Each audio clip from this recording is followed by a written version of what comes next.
আর এক প্যাকেট কিনতে গেলে অনেকেই কিন্তু এখান থেকে আস্তে আস্তে বের হয়ে যাবে, কারণ এত টাকা একটা স্টুডেন্টের পক্ষে অথবা ইয়াং জেনারেশনের পক্ষে সেই শিক্ষায় শিক্ষিত বা অশিক্ষিত হোক তার পক্ষে দেওয়া খুব কঠিন।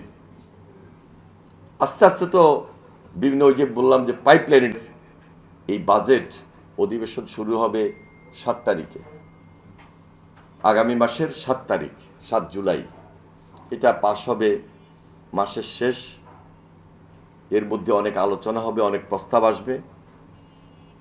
এখন থেকেই প্রাক বাজেট আলোচনা সব জায়গায় শুরু হয়েছে। যাদের এই দায়িত্বটা সবচেয়ে বেশি তারা হলো অর্থ মন্ত্রণালয় এবং পরিকল্পনা মন্ত্রণালয়। গত 3 দিন আগে আমরা মাননীয় প্রধানমন্ত্রীর উপস্থিতিতে এই নিয়ে বিশদ আলোচনা করেছি। প্রত্যেকটা ডিপার্টমেন্ট তারা তাদের আলোচনা করেছেন। সামাজিক সংগঠনগুলোকে আমরা সবচেয়ে বেশি প্রায়োরিটি দিব। আমাদের মাননীয় প্রধানমন্ত্রী আপনারা অনেকেই বলেছেন, তিনি প্রত্যেকটা বিষয়কে প্রত্যেকটা ডিপার্টমেন্টকে অ্যাড্রেস ইতিমধ্যে করে ফেলেছেন। তো আমরা অনেক সময় নিজেরাও ওনাকে হয়তো বলার চেষ্টা করি যে আপনি যেভাবে সময় দিচ্ছেন আপনার কারণে তো আমাদেরকে আরও বেশি সময় দিতে হচ্ছে। একটা সরকার, আমরা নির্বাচিত হয়েছি, আমরা দায়িত্ব পরিচালনা করছি। এই দায়িত্বের পাশাপাশি একদম দিনে 24 ঘন্টার মধ্যে প্রায় 16 ঘন্টা 17 ঘন্টা 18 ঘন্টা তিনি সার্বক্ষণিক এই টেবিল ওয়ার্ক বলেন বা ফিল্ড ওয়ার্ক বলেন এর মধ্যেই থাকেন। তা আমরা যে কাজগুলো শুরু করেছি সেগুলা খুব বেশি প্রয়োজন ছিল, এবং জুলাইয়ের পর এই কাজগুলোকে আমরা যত বেশি ত্বরান্বিত করতে পারবো তত বেশি আমরা জাতিকে দেশকে দিতে পারবো। মাত্র 3 মাস হয়েছে, এখানে সবার সহযোগিতা লাগবে।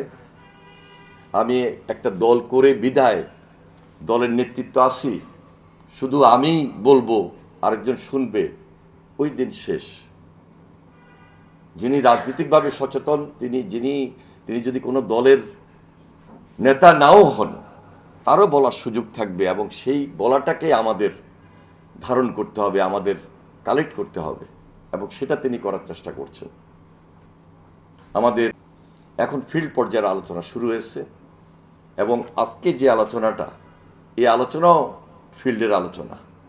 এটাকে অফিসিয়ালি কিভাবে এক্সিকিউশনে নিয়ে যাওয়া যায় সেই দিকে আমরা যদি এখন থেকে নজর দিই, তাহলে যেটা শ্রীলঙ্কায় হয়েছে, বাংলাদেশে বা পার্শ্ববর্তী দেশ মায়ানমার বার্মায় সিগারেটের দাম যত কম, শ্রীলঙ্কায় হলো সবচেয়ে বেশি।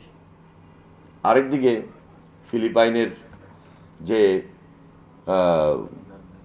কথাটা আপনারা তুলে ধরেছেন, আমরা যদি এখন থেকে এই দিকে সবচেয়ে বেশি গুরুত্ব দিই এবং বাজেটে যথেষ্ট গুরুত্বের সহিত তামাকের দাম, অথবা শুধু ট্যাক্স তো অনেক বেশি আছে কিন্তু দামটার কথা আপনারা বারবার বলছেন, সেই দামটা যদি বৃদ্ধি করা হয়, অথবা 1 শলা সিগারেট বিক্রি না করার সিদ্ধান্ত নিয়েও যদি আমরা অন্তত এই আন্দোলনটাকে মোকাবেলা করতে পারি, একটা পর্যায়ে আসবে, এই বছর হোক বা আগামী বছর হোক, যে না মিনিমাম 1 প্যাকেট কিনতে হবে।